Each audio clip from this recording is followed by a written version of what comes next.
We say that a tax is inefficient whenever we can think of an alternative method of raising the same amount of revenue or more without making consumers or workers or savers worse off.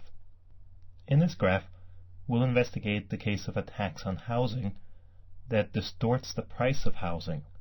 In other words, that raises the price of housing for consumers. On a graph with square feet of housing on the horizontal and dollars of other consumption on the vertical, we begin with an initial blue budget constraint that we'll call the before-tax budget constraint. This budget incorporates the before-tax price of housing. The tax on housing increases the price of housing and therefore creates a steeper after-tax budget constraint. In order to determine how much of a tax this consumer actually pays, we have to start by asking, where will the consumer actually consume after the tax is imposed? In other words, we have to find the consumer's optimal bundle on the after-tax budget constraint. That bundle is indicated as bundle A here, where the consumer consumes HA square feet of housing and CA dollars of other goods consumption. We can then determine how much of a tax payment this consumer actually made by asking how much in other goods consumption she could have afforded had she not had to pay a tax. In other words, suppose she consumed the same level of housing before the tax as she does after the tax, the level HA. We know that then she would end up at bundle alpha. At alpha, she has C alpha in dollars of other goods consumption. The difference between C alpha and CA must have gone somewhere. It's the tax payment that she made to the government as a result of the tax that was imposed that got her to optimize at bundle A. Note that we're not assuming that alpha is actually the optimal bundle on the blue budget constraint. We're only using alpha as a hypothetical bundle in order to pin down how much of a tax this consumer actually paid. Her optimal bundle on the blue budget constraint could in fact lie anywhere along the blue budget constraint above the indifference curve UA. But alpha allows us to ask the very precise question of how much in dollars would she have left if she consumed the same amount of housing that she does under the tax if there was no tax, and that in turn lets us pin down how much of a tax payment she actually made. The tax payment T is then the difference between C alpha and CA, which we can measure on the vertical axis that is denominated in dollars, since we're measuring dollars worth of other consumption on the vertical axis. Thus we have the tax payment T in dollar terms as the difference between C alpha and CA.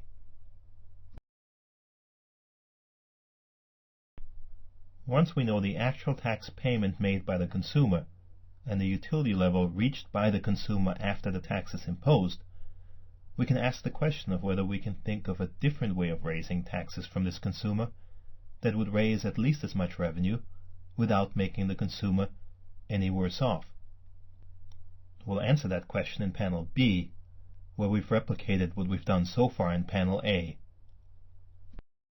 Instead of changing the price of housing, we could, for instance, simply take cash from this consumer.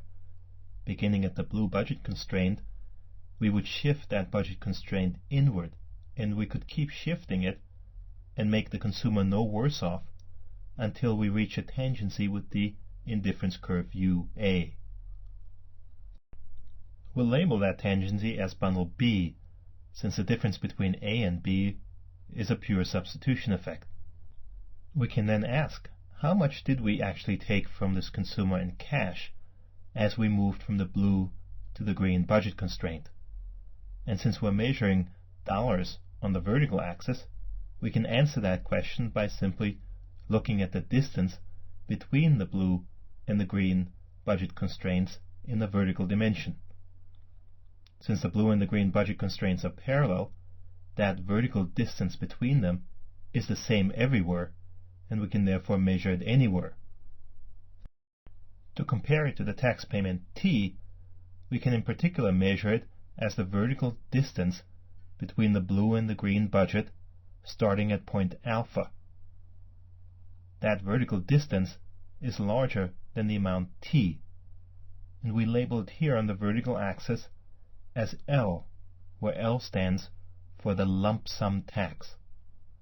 A lump sum tax is simply a tax that doesn't distort prices. In other words, a tax, in our example, that simply takes cash from the consumer rather than taxing any particular good.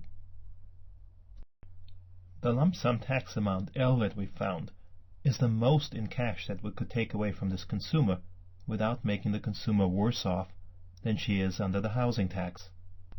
Since L is larger than T, this implies that we can raise more revenue from the consumer than we do under the housing tax without making the consumer any worse off.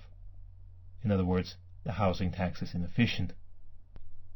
Alternatively, we could limit our lump sum tax to just raising the amount T, in which case we would shift the budget constraint in by less than all the way to the green budget.